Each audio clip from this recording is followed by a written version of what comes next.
games for the U.S. Air Force. That's the agency I was at. And then, so I've been like, I love how you say digital OG for you, like just Yeah. being in digital forever. And then worked at agencies, had an agency, sold it, worked at some other places, moved to Boulder. So I grew up in Colorado, moved back to Boulder, co-founded Human 7 years ago with this idea that how do we take all that energy and passion that we have over this life of a career and push that into how can we move the human race, which is a huge call to action, but it is something that we aspire to. How do we start to create things that we say, people feel or want or value? And Yep. so my background was all branding and marketing and a lot of user experience stuff.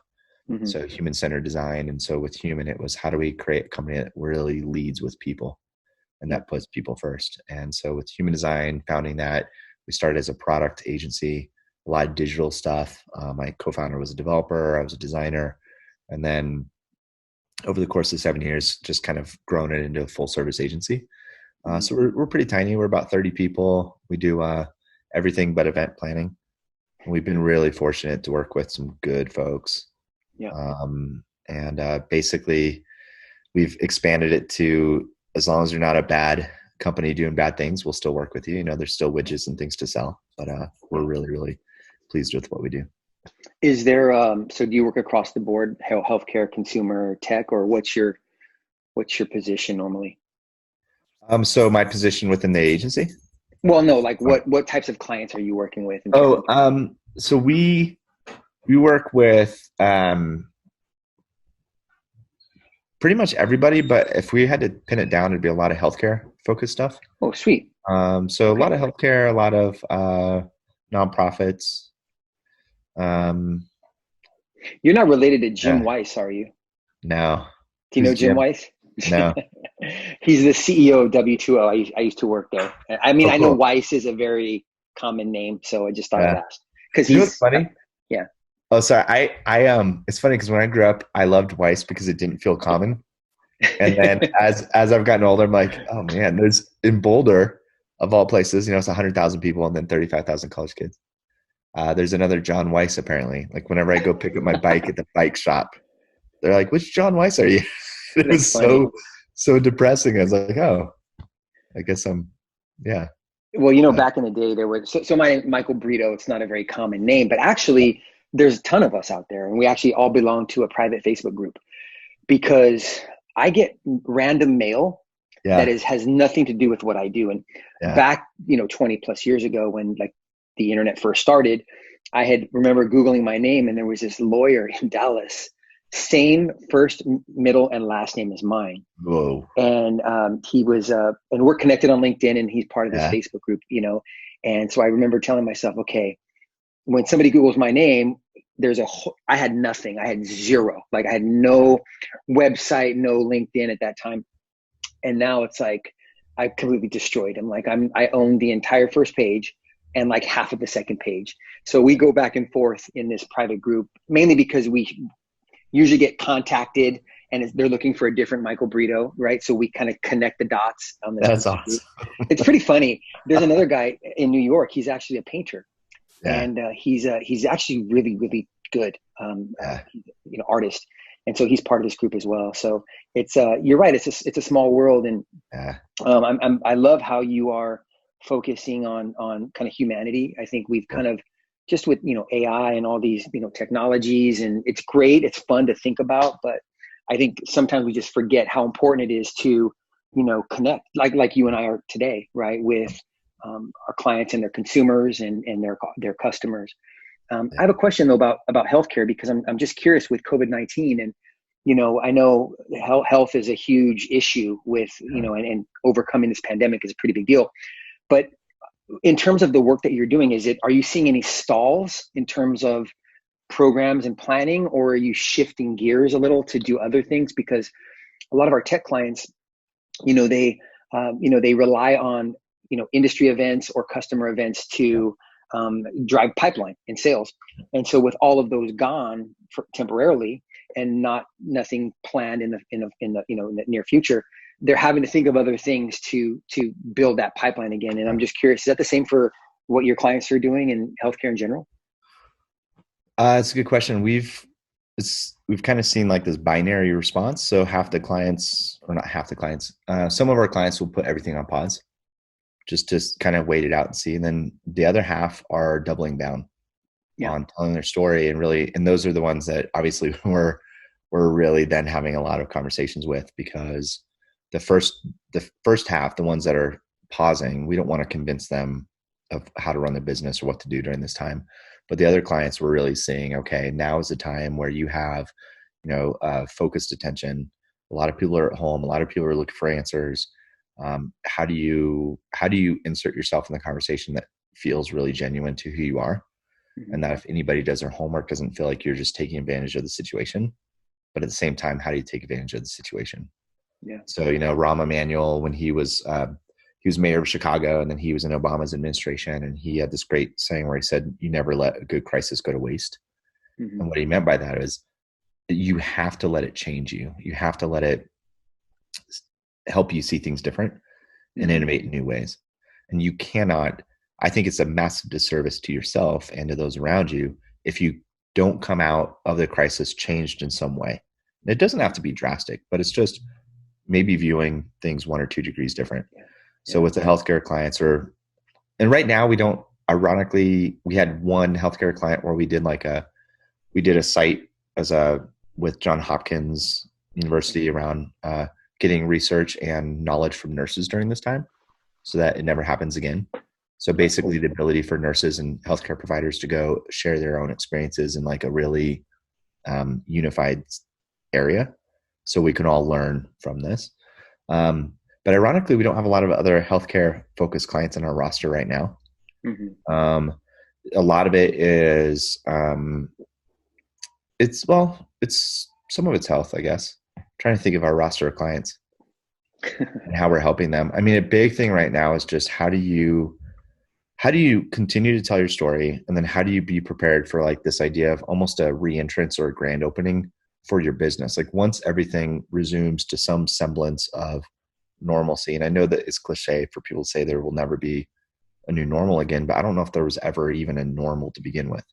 Yeah. So, life as we know it will be different, but how do you get reintegrated into conversations? How do you be ready at that time and not have to scramble? So a lot of the conversations we're having right now with our clients is, how do you utilize this time to really sharpen the edges? How do you get focus? How do you create something that when we all come back in real life, it just keeps going? Yeah. So does that answer your question? It does, and that makes a lot of sense. And I'm just curious. You said been working remotely for a pretty a long time. I how do you? I have a hard time stepping away. Yeah. I feel like I'm working more now, at home because I have an office. And the other day I was literally in my office from 6 a.m. to about 7 p.m. Yeah. And all I did was go to the restroom and grab food that I ate at my desk here in Yeah. the office. And so I'm just curious, how do you know when to like disconnect? Because sometimes I don't even realize it until the day is completely over, Yeah. and we're into the night. And one of the things that I've, as a dad of two daughters, and my wife also works as well. I want to make sure, and I always tell them, like, when we're home together, be present, right? Yeah. Let's put the devices down. And so I find myself on the computer doing decks, doing presentations, and doing analytics, whatever. And I have to consciously tell myself to like put this away and go spend Yeah. time with what matters. How do you do that? I'm just curious. Yeah. It's a really good question because it's a hard challenge. Um, so I don't have an office, which helps. So like right now I'm just chilling in a chair, and I have a little setup right now, makeshift, but um, really it's it's not unlike yours, really. Like I think I struggle with the same things. Yeah. I had a friend that was saying that he was really liking this time because he's actually able to have breakfast and lunch with his family. And I kind of felt guilty. I was like, man, I don't do either of that. Like I Yeah. still, and part of it might be and part of it may be for you and I, it might just be part of our own sanity. And I think part of through all of this is that there's so much judgment from everybody in general about how to work or how to, Mm-hmm. like maximize this time, or if you don't come out of this time better than you were, then you wasted it. And it's sort of like everybody right now is processing things in such a heavy way that, for me personally, sounds like it may be the same for you. It was important for me to keep some semblance of a routine, Yeah. to still get up, to still shave, to not mentally feed in like, I'm going to grow a quarantine beard and just kind of like own the fact, like, for me, Yeah. it's like Yeah. these really subtle things where it's like, I'm going to almost act like nothing has changed. Yeah. And I'm still going to get up. And that's been a challenge because during the day, I'm the exact same way. It's grabbing coffee, grabbing food, using the bathroom, coming back, sitting here all day, Mm-hmm. way more sedentary than I normally am. And then ironically, around 5, working till 6 or 6:30 because I'm taking calls at 5 or 5:30, and I'm not protecting that time, which is my biggest challenge. Instead of, because I almost feel like it's expected that you're still available, whereas Mm-hmm. before it's like, well, I got to leave by 5 to go pick up my kids, or I need to be home Right. for dinner, or there's almost like this social understanding that like you had to have that time to get away and go home.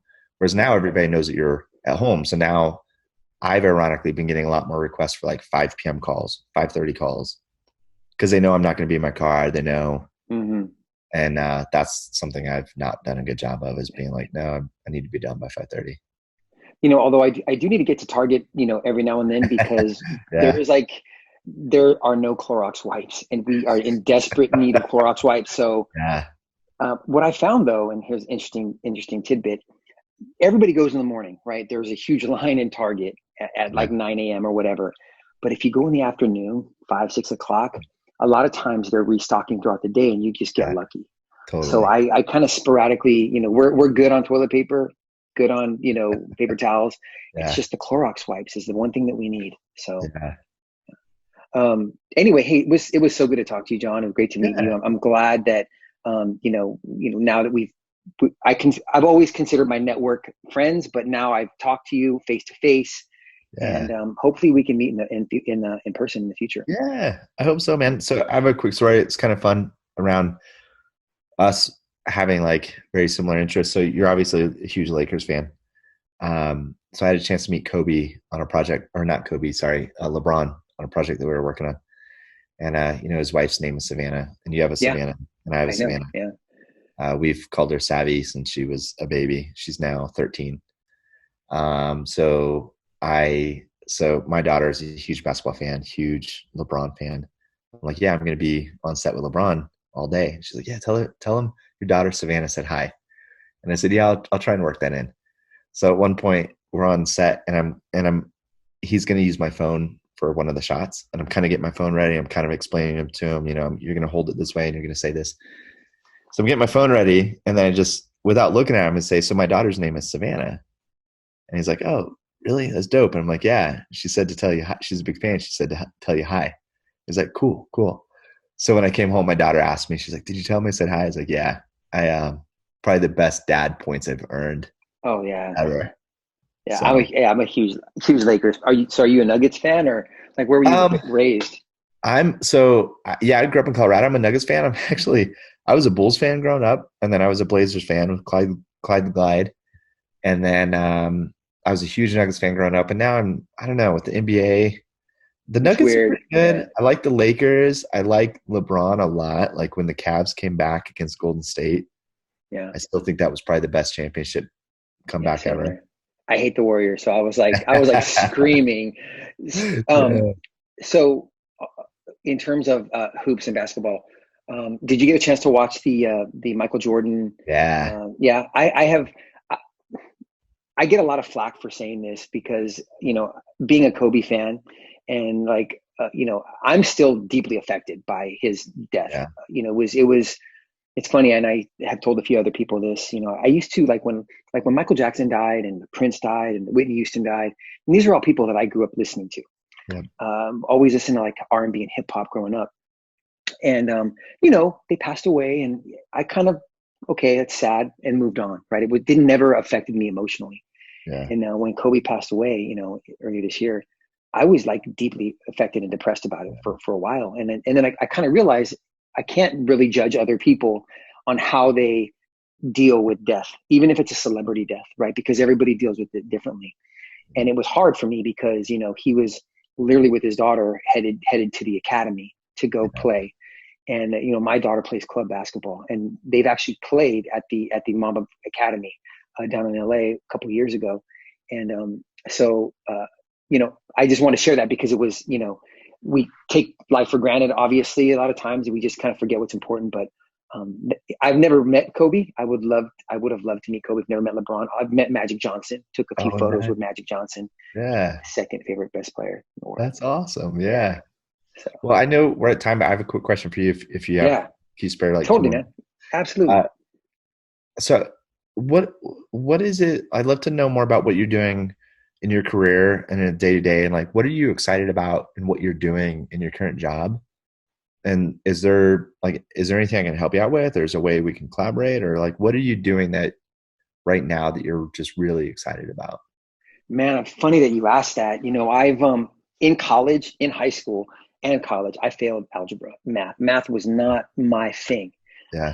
I struggled with statistics and finite math, and it wasn't until 5, 6 years ago where I started to look at data differently. And I think you don't need to be a data scientist to use analytics.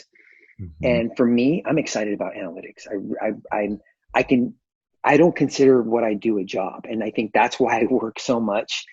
And because it's kind of therapy for me, going in and understanding, what a group of CIOs care about, what they're talking about, and what they have an affinity for, or a group of oncologists, or nurse practitioners, or a group of millennials in, Oregon who drink IPA beer, so whatever the audience is, uncovering those insights to me, and then using that to help educate my client to better prepare or plan for a program.